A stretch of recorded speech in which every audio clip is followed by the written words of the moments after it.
Shalom sahabat yang dikasihi oleh Tuhan Yesus Kristus. Kalau kita bicara soal ketakutan, ini adalah rasa yang sangat menarik begitu ya. Kenapa? Karena di dalam diri setiap orang biasanya rasa takut itu muncul dari peristiwa yang berbeda-beda. Ada orang yang merasa takut tidak diharapkan, dia akhirnya merasa cemas berlebihan begitu ya. Tapi orang yang terlalu diharapkan juga bisa akhirnya merasa takut.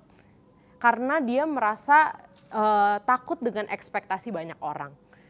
Orang lain berharap dia melakukan banyak, tetapi ketika kita pikirkan dan kita melihat diri kita, rasanya kita tidak bisa memenuhi setiap ekspektasi orang itu.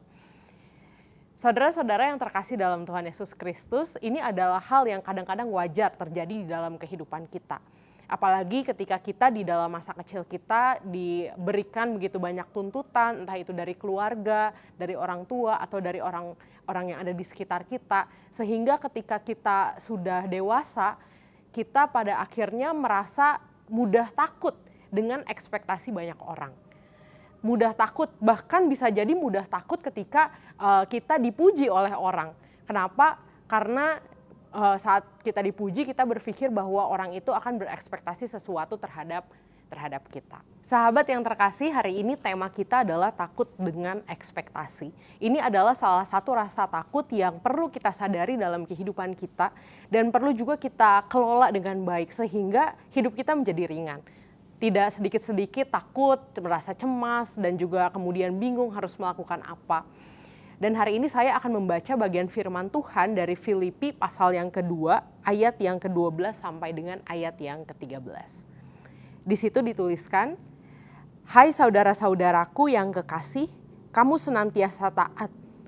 Karena itu tetaplah kerjakan keselamatanmu dengan takut dan gentar, bukan saja seperti waktu aku masih hadir, tetapi terlebih pula sekarang waktu aku tidak hadir.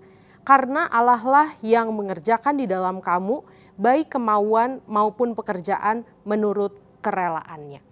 Di dalam bagian firman Tuhan ini, Paulus mengingatkan jemaat di Filipi bahwa ketika mereka menjadi anak-anak Tuhan yang taat, mereka mengerjakan keselamatan mereka, hal itu dilakukan bukan karena mereka diawasi oleh Paulus. Bukan karena itu semata-mata adalah ekspektasi atau harapan Paulus sebagai seorang manusia atau sebagai guru mereka. Tetapi di dalam firman Tuhan dikatakan bahwa mengerjakan keselamatan, mengerjakan panggilan kehidupan kita merupakan sesuatu yang memiliki fokus kepada Tuhan. Karena kita mau mengerjakan pekerjaan Tuhan, karena kita mau memaksimalkan apa yang kita punya di dalam kehidupan kita.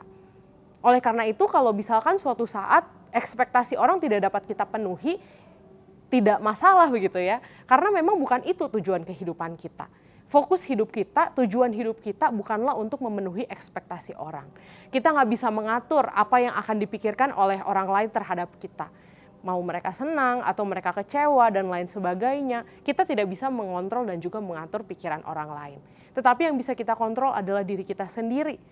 Bagaimana agar kita bisa hidup dengan ringan, kita hidup dengan baik, kita hidup sebagai anak-anak Tuhan dan kita fokus kepada tujuan kehidupan kita, yaitu mengerjakan pekerjaan Tuhan.